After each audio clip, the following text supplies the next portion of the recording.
बहुत समय पहले एक छोटे से गांव में रामू नाम का किसान रहता था। मेहनते था, पर उसकी जमीन बहुत बंजर थी। बारिश भी समय पर नहीं होती थी और उसकी फसल अक्सर सूख जाती थी। एक दिन रामू जंगल से लकड़ियां काट कर लौट रहा था। अचानक उसकी नजर एक अजीब बूढ़े साधु पर पड़ी।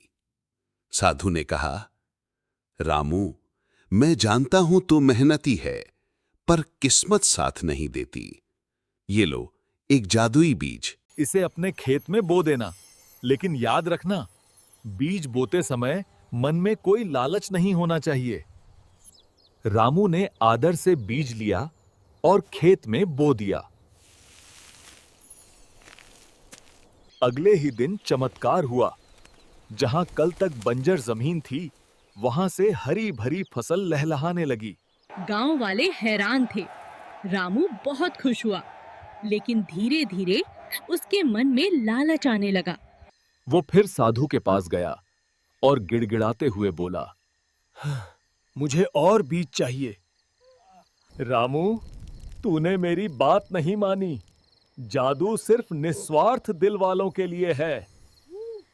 इतना कहकर साधु गायब हो गया।